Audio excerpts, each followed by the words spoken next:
Hello दोस्तों, Bharat updates channel में आपका स्वागत है। और दोस्तों, आज सुबह की 11 बड़ी खबरें, 11 बड़ी अपडेट्स आप सभी के लिए लेकर यहाँ पर आ चुका हूँ। और आज है 7 मार्च 2021 रविवार। दोस्तों, आज कुछ मोस्ट इंपोर्टेंट अपडेट्स यहाँ पर आई हुई हैं, तो उसके बारे में आपको यहाँ पर बताने वाला हूँ। ठीक है, तो यहाँ पर जो है दोस्तों, एचपीयू यूजी एनुअल सिस्टम वालों के लिए एक अपडेट है। ओके, कल भी मैं बता चुका हूँ, बट आज थोड़ा सा उसको और बताया गया है। ठीक है, हिमाचल में भरे जाएंगे 30,000 से ज़्यादा पद। और डीएलएड वालों के लिए एक अपडेट है दोस्तों, हिमाचल पुलिस भर्ती पर एक अपडेट है। आईटीआई वाले छात्रों को नौकरी का अवसर। और इसके अलावा दोस्तों, एचपीयू ने जो है कुछ रिजल्ट डिक्लेयर किए हैं। ठीक है, निकाले हैं, उसके बारे में आपको यहाँ पे बताने वाला हूँ। और भी 2-3 नोटिफिकेशन है जो कि एचपी की तरफ से ऑफिशियल नोटिफिकेशन है। रिजल्ट रिजल्ट तो है ही, उसके अलावा 2-3 नोटिफिकेशन और हैं, तो वही मैं आपको यहाँ पे बताने वाला हूँ। और उन सभी का पीडीएफ जो है आपको मिलेगा मेरे टेलीग्राम चैनल के ऊपर। ठीक है, तो चलिए जल्दी जल्दी से देख लेते हैं। ये रही दोस्तों पहली जो अपडेट है। विद्यार्थियों के कुल वजन का 10% होगा स्कूल बैग का भार। एनसीईआरटी से जारी स्कूल बैग नीति 2020 को हिमाचल सरकार ने किया अधिसूचित। किताबें स्कूल में रखने के लिए हो लॉकर सुविधा। दोस्तों, हिमाचल प्रदेश के जो है सरकारी स्कूलों में पढ़ने वाले विद्यार्थियों के कुल भार का सिर्फ 10% ही स्कूल बैग का भार होगा। अब जो है प्रदेश सरकार ने राष्ट्रीय शैक्षणिक अनुसंधान और प्रशिक्षण परिषद एनसीईआरटी से जारी स्कूल बैग नीति 2020 को अधिसूचित कर दिया है। शैक्षणिक सत्र 2021-22 से स्कूलों में नई व्यवस्था जो है लागू होगी। उच्च शिक्षा निदेशालय ने शनिवार को जो है सभी उप निदेशकों को प्रिंसिपलों को इस बाबत जो है निर्देश जारी कर दिए हैं। इसी सत्र से जो है दोस्तों सरकारी स्कूलों में लागू होगी ये व्यवस्था। 2 विद्यार्थी एक ही किताब कर सकेंगे शेयर। स्कूल बैग नीति 2020 के तहत प्रावधान किया है कि बैग का भार कम करने के लिए 2 विद्यार्थी एक किताब शेयर कर सकेंगे। सेमेस्टर बार किताबें तैयार की जाएंगी। सप्ताह में 10 से 12 घंटे के हिसाब से ही विद्यार्थियों को होमवर्क मिलेगा। इसके लिए टाइम टेबल पर नए सिरे से तैयार करने को कहा गया है। तो एक दोस्तों यहाँ पे अपडेट है पूरा। अगर आप पढ़ना चाहते हो यहाँ पे क्या न्यूज़ है, तो पूरा आप यहाँ पे पढ़ सकते हो। ठीक है, चलिए नेक्स्ट अपडेट ये रही दोस्तों। हिमाचल में 24 घंटों के दौरान आए कोरोना के 45 नए केस। कांगड़ा 11, ऊना 9, सिरमौर 7, सोलन 5, शिमला 4। कुल संक्रमितों की संख्या हुई 59,059। और सक्रिय मामलों की संख्या हुई 589। ठीक है, आज 45 हुए ठीक। तो ये कुछ दोस्तों अपडेट है कोरोना की। आप सभी अपना ख्याल रखिए, क्योंकि यहाँ पे कोरोना के केसेस बढ़ रहे हैं। हैंड सैनिटाइजर लगा के जाइए। ठीक है, और मास्क तो पहनना ही पहनना है आपको।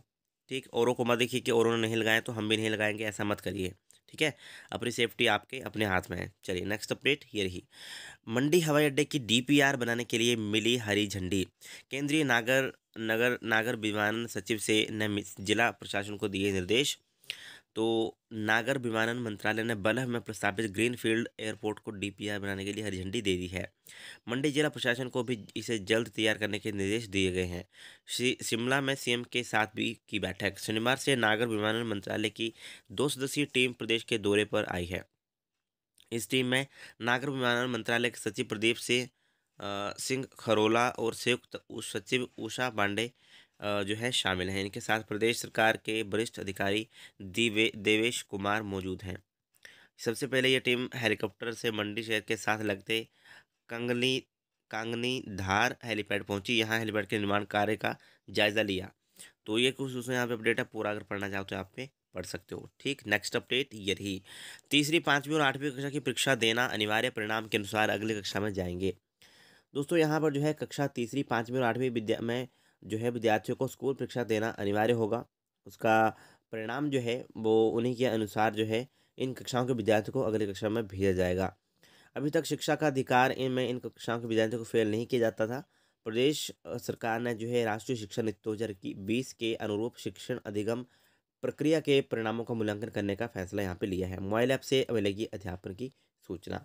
ठीक दोस्तों, ये अपडेट है यहाँ पे। चलिए नेक्स्ट अपडेट ये रही दोस्तों। पुलिस भर्ती से रिलेटेड एक अपडेट है यहाँ पे। तो यहाँ पे कहा गया है कि 3 साल हो पुलिस भर्ती का अनुबंध। तो कॉन्ट्रैक्ट बेसिस के ऊपर भर्तियाँ होती हैं। तो यहाँ पे बात हो रही है हिमाचल प्रदेश सेवानिवृत्त पुलिस कल्याणकारी संघ ने जो है अनुबंध को 8 से घटकर 3 साल करने की यहाँ पे बात कही है। तो ये जो कॉन्ट्रैक्ट बेस होता है उसको उसकी बात यहाँ पे हो रही है कि 8 से घटाकर 3 साल उसको किया जाए।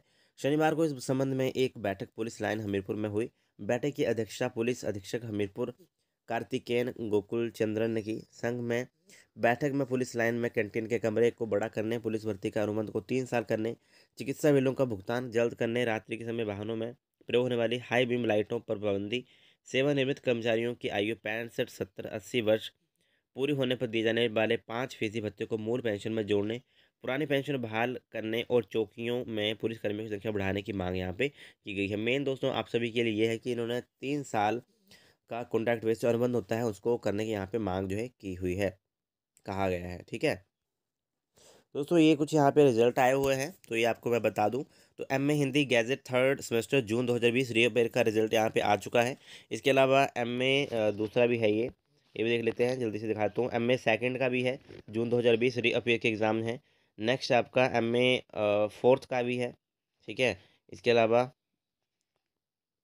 एक और जो है दोस्तों, ये है आपका एडमिशन नोटिस है यहाँ पे एमफिल के लिए, MPhil music vocal first semester के लिए। ठीक है, तो आपको फ़ीस यहाँ पे करनी है, फ़ीस का देख लेना। ठीक है, यही कहा गया है ना, हाँ फीस के लिए कहा गया है। ठीक है, तो ये कल के ही नोटिफिकेशन है, सारे के सारे इन सभी का पीडीएफ आपको मिल जाएगा। और एक दो नोटिफिकेशन और हैं, तो वो हैं आपके, ये देखो ये वाला नोटिफिकेशन है एक, तो ये भी आप देख लेना। ठीक, सेंटर के बारे में बात कही गई है, उसके बारे में एक नोटिफिकेशन ये भी है। ठीक है, ये भी आप पूरा पढ़ लेना आराम से, क्योंकि अभी सुबह मैं बता रहा हूँ ये अपडेट, तो आप देख लेना। ठीक है, एक नोटिफिकेशन ये वाला है, ये वाला। ठीक है, इनका भी पीडीएफ मैं आपको प्रोवाइड करा दूंगा। ठीक है, चलिए दोस्तों, नेक्स्ट अपडेट ये रही। आईटीआई प्रशिक्षित युवाओं को रोजगार का अवसर। दोस्तों, राजकीय औद्योगिक प्रशिक्षण संस्थान रैन में लुधियाना की एक निजी कंपनी 10 मार्च को साक्षात्कार आयोजित करेगी। इन साक्षात्कार में आईटीआई के electrician, technician, power electronics system fitter, motor mechanic, vehicle Turner, sheet metal machinist, welder के 14 से 20 बैच तक के व्यक्ति भाग ले सकते हैं। आयु इसमें 18 से 25 तक होनी चाहिए। कंपनी 11,400 रुपये मासिक मानदेय, ESIPF और बोनस की सुविधा भी प्रदान करवाएगी। तो आपको 10 बजे वहाँ पर पहुँच जाना है, पूरा आप यहाँ पे पढ़ सकते हो। ठीक है, क्या क्या लगेगा। चलिए, नेक्स्ट अपडेट ये रही। अंशकालीन कर्मियों और नंबरदारों का मानदेय बढ़ा। दोस्तों, 300 यहाँ पर जो है अंशकालीन कर्मियों और नंबरदारों का मानदेय 300 बढ़ाने की घोषणा की गई है। जल गार्ड, पैराफिटर, पंप ऑपरेटर का मानदेय 300 बढ़ाने की घोषणा यहाँ पे की गई है। ओके, चलिए नेक्स्ट अपडेट ये रही। दोस्तों, डीएलएड काउंसलिंग से छूटे अभ्यर्थियों को एक और मौका देगा शिक्षा बोर्ड। तो यहाँ पर जो है बात हो रही है दोस्तों डीएलएड की। तो जो भी स्टूडेंट छूट गए हैं, ठीक है, हुई काउंसलिंग में छूटे अभ्यर्थियों को एक मौका और देगी। इस दौरान वे अभ्यर्थी काउंसलिंग में हिस्सा ले सकते हैं जो 5 और 6 मार्च को हुई दूसरे चरण की काउंसलिंग में भाग नहीं ले सके हैं। जो 5 और 6 को काउंसलिंग हुई है उसमें अगर कोई स्टूडेंट्स भाग नहीं ले पाए हैं तो उनके लिए एक और मौका दिया गया है। इन छूटे अभ्यर्थियों की काउंसलिंग बोर्ड कार्यालय में 9 मार्च को आयोजित होगी। ठीक है, तो आपको यहाँ पे जाना पड़ेगा 9 मार्च को। ठीक है, सभी अपने डॉक्यूमेंट लेके पूरा आप यहाँ पे पढ़ लो। ठीक है, बायोडाटा फॉर्म भरना है, सब कुछ भरना है। तो 9 मार्च को आपका ये फिर होगा यहाँ पे काउंसलिंग। ठीक है, बाकी जो भी अगर पहले कोई नहीं ले पाया तो आप एचपी बोर्ड से कॉन्टैक्ट कर लेना, तो वो आपको बता ही देंगे। ठीक है, नेक्स्ट अपडेट ये रही। 230,000 से ज़्यादा पद जो है हिमाचल प्रदेश में भरे जाएंगे।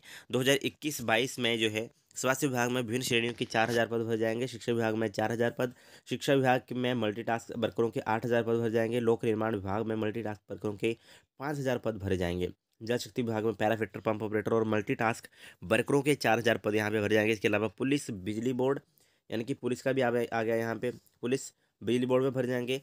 जेई के भरे जाएंगे। सहायक अभियंता, पशुपालन विभाग में विभिन्न श्रेणियों के पद, JOAIT के भी यहाँ पे दोस्तों पद भरे जाएंगे। इसके अलावा चतुर्थ श्रेणियों के कर्मचारियों के पद भी यहाँ पे दोस्तों भरे जाएंगे। मुख्यमंत्री जयराम ठाकुर ने बजट भाषण की घोषणा करते हुए कहा कि 2021-22 में प्रदेश सरकार 30,000 से अधिक कार्यमूलक पदों को भरने का लक्ष्य रखेगी। 30,000 से ज़्यादा वैकेंसी दोस्तों भरी जाएंगी बहुत ही जल्द। अभी तक ऑफिशियल नोटिफिकेशन नहीं आया, बट ये यहाँ पे बताया गया कि किस विभाग में किस पोस्ट के लिए कितनी मतलब कहाँ पे कितनी वैकेंसी जो है भरी जाएंगी। ठीक है, चलिए दोस्तों, नेक्स्ट अपडेट ये रही। दोस्तों, मार्च में आपको कल बता चुका हूँ, थोड़ा सा यहाँ पे इन्होंने और अच्छे से बताया है। तो मार्च 15 से शुरू होंगी यूजी की प्रैक्टिकल परीक्षाएं। कॉलेजों में वार्षिक परीक्षाएं जो है 15 प्रणाली की प्रैक्टिकल परीक्षाएं 15 मार्च से शुरू होंगी। इसके लिए सभी कॉलेज का प्राचार्यों को 15 मार्च से प्रैक्टिकल परीक्षा की तैयारी करने के लिए कहा गया। इसमें कहा गया है कि यूजी, बीएससी, बीकॉम, बीए के पहले, दूसरे और तीसरे वर्ष की प्रैक्टिकल परीक्षा होगी। अधिसूचना में साफ किया गया है कि आंतरिक मूल्यांकन और सीसीए की शर्त पर, ठीक है, अधिसूचना में कहा गया है कि जो नोटिफिकेशन है उसमें कहा गया है कि आंतरिक मूल्यांकन और सीसीए की शर्त पूरा करने वालों को ही लिखित परीक्षा रोल नंबर जारी होंगे। जो रिटन जो आपके एग्ज़ाम होंगे उसके जो है सीसीए और आंतरिक मूल्यांकन की जो शर्त को पूरा करेंगे उन्हीं को जो है एग्ज़ाम के रोल नंबर प्रोवाइड करवाए जाएंगे। ठीक है, उन्हीं को रोल नंबर मिलेंगे। ठीक। दोस्तों यहाँ पे कमेंट आ रहे थे कि कल मैंने अपलोड की थी वीडियो, ये तो आ रहे थे कि हमारा अभी मिड टर्म एग्ज़ाम चलेंगे तो हम कैसे देंगे। तो दोस्तों उसके बारे में आपको टेंशन नहीं लेनी है। उसके बारे में जो आप बोल रहे थे ना 15 मार्च से एग्ज़ाम स्टार्ट है हमारे दूसरे मिड टर्म वाले, जिनके नहीं हुए हैं एनुअल सिस्टम वालों के, तो वो बोल रहे थे कि हम कैसे करेंगे। दोस्तों उसके बारे में आपको टेंशन लेने की ज़रूरत नहीं है, वो खुद कॉलेज वाले देखेंगे कैसे मैनेज करना है। ठीक है, अब वो आपकी परेशान नहीं है, वो कॉलेज वालों की परेशान है कि किस तरह से आपके जो मिड टर्म एग्ज़ाम है वो कंडक्ट करवाने हैं। ठीक है। दूसरा दोस्तों यहाँ पे बात हो रही थी जो लेट कॉलेज कैपेसिटी है दोस्तों, उसके बारे में मुझे ज़्यादा आइडिया नहीं है कि कैसे होगा, बट आप जो है उसके बारे में कॉलेज में पता कर सकते हो। ठीक है, कॉलेज क्लर्क या प्रिंसिपल जो होते हैं उनसे पता करिए कि जो लेट कॉलेज कैपेसिटी वाले स्टूडेंट्स हैं उनके फॉर्म कब भरे जाएंगे या कैसे जैसे है। ठीक है, वो आप उनको सब कुछ पता होता है, उनके पास सारे नोटिफिकेशन आए हुए होते हैं। कुछ नोटिफिकेशन ऐसे होते हैं जो इधर वेबसाइट के ऊपर नहीं होते हैं, उनके पास डायरेक्ट आते हैं। ठीक है, तो आप कॉलेज प्रिंसिपल, आप फ़ोन पे नहीं, फ़ोन पे मत करना, फ़ोन पे नहीं होगी बात अच्छे से। आपको खुद जाना पड़ेगा, प्रिंसिपल सर के पास जाओ, पहले क्लर्क के पास जाओ, क्योंकि उन्हीं के पास नोटिफिकेशन आते ज़्यादा। क्लर्क से आपको पता चल ही जाएगा। ठीक है, और वैसे अभी तक मैंने तो नहीं देखा कि यहाँ पे लेट कॉलेज फेस्टिवल वाला कुछ बोला हो। प्रमोशन वालों का था, वो था नोटिफिकेशन बहुत दिन पहले का। उसके बाद मैंने नहीं देखा कोई भी नोटिफिकेशन, तो आप कॉलेज से उसके बारे में पता कर सकते हो। ठीक है, घबराना नहीं है, आप कॉलेज में जाओ और वहाँ से पता कर लो, वो बता देंगे आपको। वो नहीं बताएंगे क्लर्क, तो प्रिंसिपल सर को तो पता ही होगा। ठीक है, वो पता करके आपको कहीं से बता देंगे। ठीक। वीडियो अगर अच्छी लगे तो लाइक शेयर, चैनल को सब्सक्राइब जरूर करिएगा, और ये जो नोटिफिकेशन अभी मैंने आपको बताए इनका पीडीएफ आपको मिलेगा मेरे टेलीग्राम चैनल के ऊपर। टेलीग्राम चैनल का नाम है भारत अपडेट्स। Thank you.